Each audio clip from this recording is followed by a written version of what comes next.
அதிமுக முன்னாள் அமைச்சர் எஸ்பி வேலுமணிக்கு தொடர்புடைய 58 இடங்களில் மீண்டும் லஞ்ச ஒழிப்புத்துறை சோதனை நடத்தியிருக்கிறது. இந்த சோதனை முற்றிலும் அரசியல் காழ்ப்புணர்ச்சி என எஸ்பி வேலுமணி கூறியுள்ளார். கோவை சுகுணாபுரத்தில் உள்ள அதிமுக முன்னாள் அமைச்சர் எஸ்பி வேலுமணியின் வீட்டில் நேற்று காலை டிஎஸ்பி மதியழகன் தலைமையில் 5 பேர் கொண்ட லஞ்ச ஒழிப்புத்துறை சோதனையிட்டது.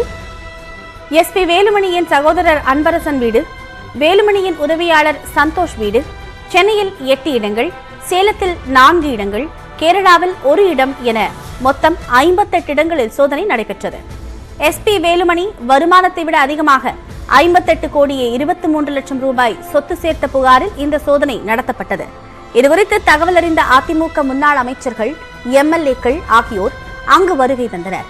அதோடு அதிமுக தொண்டர்களும் குவிந்தனர்.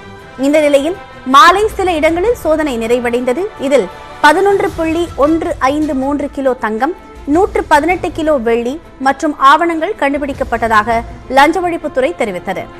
கணக்கில் வராத 84 லட்சம் ரூபாய் ரொக்கம், கைபேசிகள், பல வங்கிகளின் பாதுகாப்பு பெட்டக சாவிகள், மடிக்கணினி, ஹார்ட் டிஸ்குகள் மற்றும் வழக்கு தொடர்புடைய ஆவணங்கள் கைப்பற்றப்பட்டதாகவும் தெரிவிக்கப்பட்டது.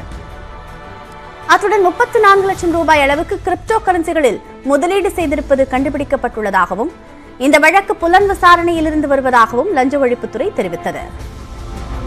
இதனிடையே எஸ்பி வேலுமணி வீட்டில் நடத்தப்பட்ட சோதனை இரவு 8 மணிக்கு நிறைவடைந்தது. சுமார் 13 மணி நேர சோதனைக்கு பிறகு செய்தியாளர்களை சந்தித்த வேலுமணி, அரசியல் காழ்ப்புணர்ச்சியால் தனது வீடுகளில் 2வது முறையாக சோதனை நடைபெற்றதாக குற்றம் சாட்டினார்.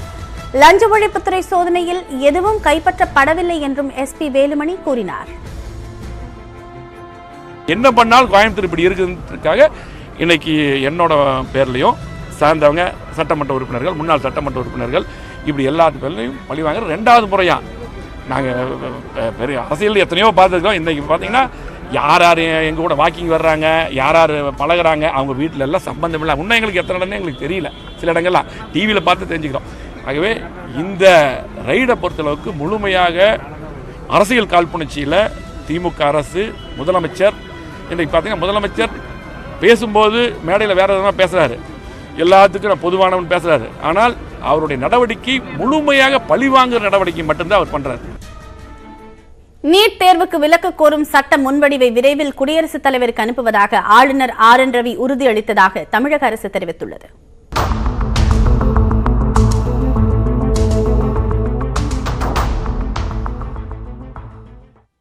சென்னை கிண்டியில் உள்ள ஆளுநர் மாளிகையில் தமிழக ஆளுநர் RN ரவியை முதலமைச்சர் மு.க. ஸ்டாலின் சந்தித்து ஆலோசனை மேற்கொண்டார். இந்த ஆலோசனை அரை மணி நேரம் வரை நீடித்த நிலையில் இது தொடர்பாக தமிழக அரசு அறிக்கை ஒன்றை வெளியிட்டுள்ளது.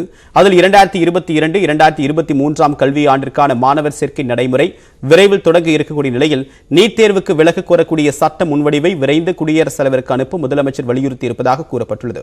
மேலும் பல மாதங்களாக நிலுவையில் உள்ள சட்ட முன்வடிவுகள் மீது விரைந்து நடவடிக்கை எடுத்தால் தமிழக சட்டமன்றத்தின் மாண்பை காக்க முடியும் என்று ஆளுநரிடம் முதலமைச்சர் கேட்டுக் கொண்டதாக அரசின் அறிக்கையில் தெரிவிக்கப்பட்டுள்ளது.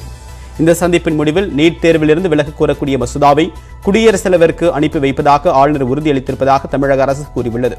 ஆளுநர் உடனான இந்த சந்திப்பின் போது அமைச்சர்கள் துரைமுருகன், பொன்முடி, மா சுப்பிரமணியன், தலைமை செயலாளர் இறையன்பு ஆகியோரும் உடன் இருந்தனர்.